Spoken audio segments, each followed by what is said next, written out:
সাগরাইয়া যদি কেউ হয় পালা লাগছে না, তিন মানুষের মন হইতে পারে না। প্রথম হানিমুন কক্সবাজার করলাম, আর সাগরটা দেখার পরে যত মন খারাপ আছে অটোমেটিক পালা লাগে। সমুদ্রে এসে অনেক ভালো লাগতেছে, সমুদ্র দেখার পর সব ক্লান্তি চলে গিয়েছে। সিলেট থেকে আইসে, তাও ফার্স্ট টাইম আইসে, আমার দেখিয়া লাইক আমি কিতা হইতাম যে পালা লাগে। ফার্স্ট টাইম যে কোনো জিনিস দেখারও এক্সাইটেড অন্যরকমও লাগে। আরও অনেকগুলো বিচের নাম শুনছি, অত যাওয়ার ইচ্ছা আছে, ওগুলো যাইমু। যাওয়ার পরে পিকচার তো আর তুলমু, কারণ পিকচার তুলতে এমনি বেশি পালা পাই।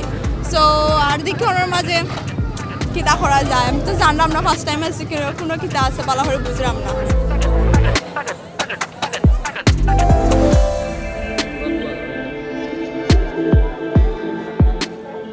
সব থেকে বেশি বালা তো লাগছে সাগর।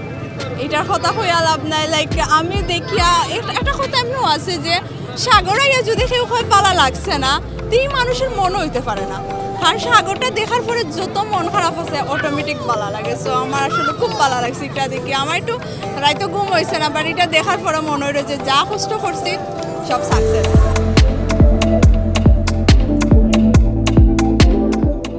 প্রথম হানিমুন কক্সবাজার করলাম।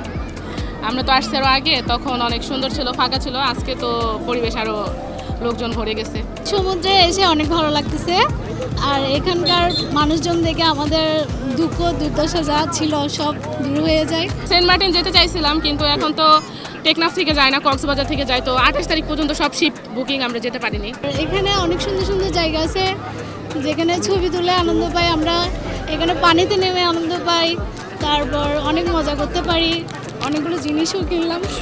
সঠিক প্যাড আর সঠিক তথ্য দিয়ে এসব সামলে নিব এক হয়ে মোনালিসা স্যানিটারি ন্যাপকিন। এমন একটা সময় এসেছি যে শীতও না আবার গরমও না, শীত আস্তে আস্তে। তো এই টাইমে অনেক লোকজন, সবার সাথে খুব আনন্দের সাথে আমরা ভ্রমণটা খুব আনন্দের সাথে কাটাইলাম। খুব ভালো লাগলো। আগে যেমন একটা অন্যরকম একটা পরিবেশ ছিল, এখন আর ওই রকম নাই। এখনো কারোর মনে কোনো আতঙ্ক নাই। কক্সবাজারে যত কিছু পপুলার আছে সবই আমরা দেখতে চাই, ঘুরতে চাই, উপভোগ করতে চাই, বিশেষ করে আমার ছেলের জন্য। আমরা এখানে ঘোরায় চড়েছি, রাইড শেয়ার করেছি, সব কিছু ইনশাল্লাহ অনেক ভালো লাগছে। এবং এই ছুটিতে আমরা অনেক পপুলার অনেক লোকজনের সাথে আমাদের দেখা হয়েছে, সাক্ষাৎ হয়েছে, তাদের সাথে কথা বলেছি, তারাও বলেছে অনেক ভালো হয়েছে। আমরা আশা করছি যেন আরও দিন দিন উন্নত হবে কক্সবাজারটা। এখানে অনেক মানুষের ভিড়, আর নিজের মতো করে এগোতে পারতেছি না, নামতে পারতেছি না পানিতে, আর হচ্ছে যে তেমন কষ্ট এখনো পাইনি। বাচ্চাদেরকে নিয়ে এমনি পায়ে আসা হয়, এখন তো সিজনে আসলাম, অনেক ভালো অনুভূতি হচ্ছে, ভালোই লাগতেছে। এবং কি বাচ্চাদের জন্যই মূলত, বাচ্চার পরীক্ষা শেষ হয়েছে যেদিন, ওই দিনই আসতে হয়েছে, কারণ বাচ্চার অনেক দিন ধরে ছিল। ঢাকা থেকে এসেছি কক্সবাজারে, আসলে পরীক্ষার অনেক দিন পরে, অনেকক্ষণ একটা ক্লান্তি জীবনযাপনের পরে এখানে আসা।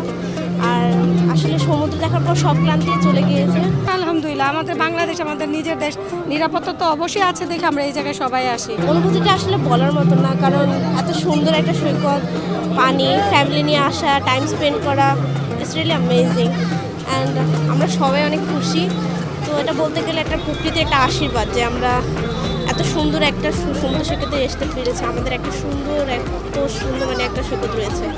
So nothing to B shed, and the beauty is so speechless. এখানে আসার পর আমার সবচেয়ে বেশি ভালো লাগছে যে এখানে অনেক পর্যটক আসছে এখন শীতের সিজনেও। এটা খুব ভালো লাগতেছে আমার কাছে। আমার মনে হচ্ছে যে অন্য সিজনের চাইতে শীতের সিজনে অনেক মানুষ বেশি আসে এখানে। সবচেয়ে বেশি ভালো লেগেছে আমাদের সমুদ্রের আশেপাশে মানুষগুলো, দোকানগুলো, হোটেল, সবারই সার্ভিস ভালো। আলহামদুলিল্লাহ, আমাদের বাংলাদেশ আমাদের নিজের দেশ, নিরাপত্তা তো অবশ্যই আছে দেখে আমরা এই জায়গায় সবাই আসি।